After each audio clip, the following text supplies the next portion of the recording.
సంబంధించిన బ్రేకింగ్. మహిళలను అవమానించడం, రాక్షసానందం పొందడం వైసీపీ డిఎన్ఏలో ఉందంటూ మంత్రి లోకేష్ ట్వీట్ చేశారు. శ్రీకాకుళం జగన్ పర్యటనలో వైసీపీ నేతలు అత్యుత్సాహం ప్రదర్శించారు. బూర్జ మహిళా ఎస్ఐ ప్రవళికపై దాడి చేశారు. బందోబస్తులో ఉన్న ఎస్ఐ ప్రవళికను నెట్టేశారు. పోలీసులు ఏర్పాటు చేసిన బారికేడ్లు నెట్టేస్తూ దూసుకెళ్లారు అనేది టీడీపీ చేస్తున్న ఆరోపణ.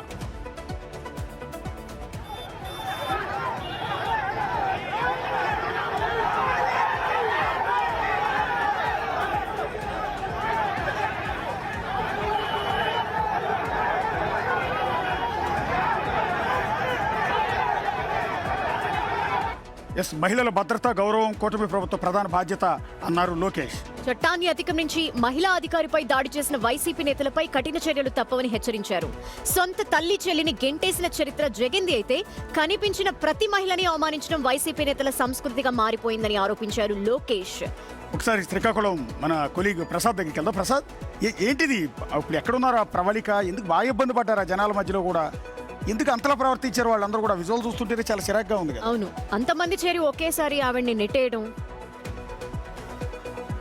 నిన్న పోలీస్ ఆంక్షలు ఉన్నాయి జగన్ పర్యటన నేపథ్యంలో. జిల్లా వ్యాప్తంగా ఏ నియోజకవర్గం నుంచి బహిరంగ ర్యాలీలకు కానీ బహిరంగ సభలు కానీ. ప్రసాద్, అదంతా కాదు. ప్రెజెంట్ ఏంటి? ప్రెజెంట్ ప్రవళిక ఎక్కడ ఉన్నారు ఏంటి? ఆమె మీద అట్లా దౌర్జన్యం చేసిన ఇష్యూలు ఏమైనా కేసు పెట్టారా?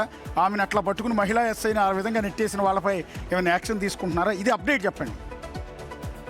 మరి కాసేపట్లో ఆమదాల నియోజకవర్గ ఇన్ఛార్జ్ ఎవరైతే చింతాడ రవికుమార్ ఉన్నారో ఆయన నేతృత్వం నిన్నంతా జరిగింది ఇదంతా కూడా. సో ఆయన పైన ఆమదాల వలస పోలీస్ స్టేషన్ లో కేసు నమోదైంది. మరి కాసేపట్లో ఆయనతో పాటు నేను ఎవరైతే దాడికి పాల్పడ్డారో వాళ్ళందరినీ కూడా అరెస్ట్ చేసే అవకాశాలు ఆ నియోజకవర్గంలో కనిపిస్తున్నాయి.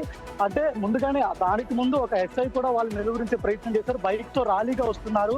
అక్కడ కూడా ఎస్ఐని నెట్టుకుంటూ ఆ పోలీస్ బందోబస్తు నుంచి వాళ్ళు ముందుకు చేశారు కొంత దూరం. అక్కడ ఈ ఎస్ఐతో కూడా మహిళా ఎస్ఐతో కూడిన బృందం అక్కడ పహారా కాస్తున్నారు. సో వాళ్ళతో ఆమె ఎలా లేదు, ఇక్కడ ఆంక్షలు ఉన్నాయని చెప్పినా వినకుండా బైకులు పక్కన పెట్టి అందరూ కూడా గుంపుగా వచ్చి ఆమె చుట్టూ చేరి ఆమె పైన చేతులు వేస్తూ పక్కకు నెట్టేసిన పరిస్థితి నన్ను కనిపించింది. ఏదేమైనా కూడా ఒక మహిళా ఉద్యోగి పైన. ప్రసాద్, అక్కడ ఆవిడ ఒక్కరే ఉన్నారు, అంతమంది పోలీసులు బందోబస్తుగా వెళ్తారు, కానీ ఆవిడ అంత ఇబ్బంది పడుతున్నా ఎవరు రాకపోవడం ఏంటి?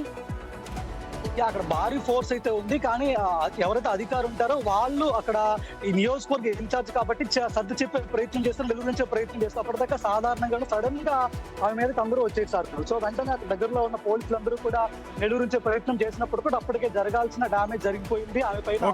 Okay Prasad, okay. కానీ ఒకసారి విజువల్ ప్లే చేయండి. ఒకసారి విజువల్ బ్రేకింగ్ మళ్ళీ ప్లే చేయండి. జనం చూడండి, వ్యూయర్స్ చూడండి, బిగ్ టీవీ స్క్రీన్ మీద చూపిస్తుంది. తప్ప ఒప్ప మీరు డిసైడ్ చేయండి. అంటే వైఎస్ఆర్ కాంగ్రెస్ పార్టీ నేతలకు కూడా చెప్తున్నాం, వైఎస్ఆర్సీపీ అధిష్టానం బాగానే ఉంటుంది, పద్ధతిగానే ఉంటుంది. కింది స్థాయిలో ఉన్న కొంతమంది చేసే ఓవర్ యాక్షన్ ఆ పార్టీకి ఖచ్చితంగా నష్టం చేకూరుస్తుంది. పర్టికులర్గా ఇలాంటి విషయాల్లో, మహిళల విషయాల్లో, పర్టికులర్ ఒక మహిళా ఎస్ఐ పట్ల ప్రవర్తించే తీరు ఏ మాత్రం సొసైటీ యాక్సెప్ట్ చేయింది.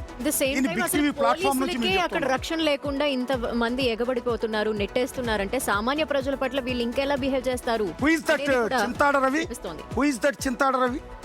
మీకు పొలిటికల్ కెరీర్ కావాలనుకుంటున్నారా? లేకపోతే ఇట్లా ఓవర్ యాక్షన్ చేస్తే ఒక ఎస్ఐని వేధిస్తే ఎమ్మెల్యే సీట్ ఇస్తారని అనుకుంటున్నారా? మీరు చేసే ఓవర్ యాక్షన్ వల్ల మీ పార్టీ మూల్యం చెల్లించుకోవాల్సిన సిచ్యువేషన్ ఉంటుంది. ఎస్, పార్టీ అధిష్టానం, వైఎస్ఆర్ కాంగ్రెస్ పార్టీ అధిష్టానం కానీ, జగన్మోహన్ రెడ్డి కానీ, సజ్జలు కానీ వీళ్ళెవరు ఇలా బిహేవ్ చేయమని చెప్పరు, క్రమశిక్షణగా ఉండమని చెప్తారు. కానీ మీలాంటి వాళ్ళు చేసే ఓవర్ యాక్షన్ వల్ల అది పార్టీ అధినేత జగన్మోహన్ రెడ్డి కావచ్చు, నెక్స్ట్ లెవెల్లో ఉన్న సజ్జల రామకృష్ణారెడ్డి కావచ్చు, ఇతర ముఖ్య నేతలు కావచ్చు, లేకపోతే ఉత్తరాంధ్రకు సంబంధించిన బొత్స సత్యనారాయణ కావచ్చు, అక్కడే ఉన్న ధర్మాన ప్రసాదరావు కావచ్చు, వీళ్ళందరికీ ఇబ్బంది కలుగుతుంది. మీరు ఎవరు? Who is that Chintada Ravi? Serious action తీసుకోవాలంటున్నాం. ఎస్, ఒక ఆడపిల్లగా మీరు ఒక మాట చెప్పండి. ఒక లేడీ ఎస్ఐ పైన అట్లా ప్రవర్తిస్తే ఆ లేడీ ఎస్ఐ పాప ఆ గుంపులోంచి ఏదో ఒక తోడేళ్ల మందలో చిక్కుకున్న చింక మాదిరిగా కనిపిస్తుంది నాకు అక్కడ. అవును, అంటే ఎక్కడా భద్రత లేదు. అంటే ఈ రీసెంట్ డేస్ లోనే మీరు చూసుంటే వైసీపీకి సంబంధించిన కార్యకర్తల్లో ఒక ఆయన ఒక మహిళని కిందకి నెట్టేశారు. ఆవిడ్ని నెడుతూ చేతులతో నెట్టేస్తూ, అంటే ఎక్కడ చూసినా ఆడవాళ్ళ మీద ఏదో ఒక దాడి జరుగుతూనే ఉంది.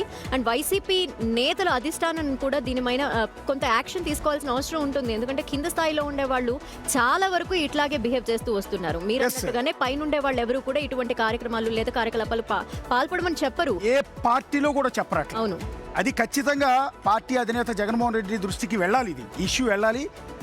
దట్ పర్సన్ చింతాడ రవి మీద సీరియస్ యాక్షన్ తీసుకోవాలంట. సీరియస్ యాక్షన్ తీసుకోవాలి. అలాగే సొసైటీ కూడా యాక్సెప్ట్ చేయదు. రెండోది పార్టీ అధిష్టానం కూడా చింతాడ రవి అనే వ్యక్తి మీద యాక్షన్ తీసుకోవాలి. అప్పుడే మీరు ఒక సైన్ ఇచ్చినట్టు అవుతుంది, మా ఉద్దేశం అది కాదు అనేది. లేకపోతే అంత దారుణంగా ఆ లేడీ ఎస్ఐ పట్ల అలా ప్రవర్తిస్తారండి? మినిమం సెన్స్ కదా మహిళని గౌరవించడం అనేది. ఒక్కరున్నారు పాపం, చుట్టముట్టారు ఇంతమంది, దానికి రేపు పొద్దున 96 రీజన్స్ చెప్తారు. మేము అలా కాదు ఇలా కాదు, ఆమె వచ్చి మమ్మల్ని నెట్టింది, ఆమె మమ్మల్ని తోసింది, ఇదేం రీజన్ చెప్తారు. ఒక ఆడపిల్ల, ఒక ఎస్ఐ ఆ పోలీస్ డ్యూటీ ఉద్యోగాన్ని ఎంచుకుందామే, ఇలాంటి డ్యూటీ చేస్తే ఇలాంటి 1-2 ఇన్సిడెంట్ జరిగితే ఆ కాకి డ్రెస్ కూడా తీసి వెళ్ళిపోతుంది పాపం, నాకు వద్దు ఈ ఉద్యోగం అని. అంతలా భయపెట్టారు మీరు. Not acceptable. Not at all acceptable.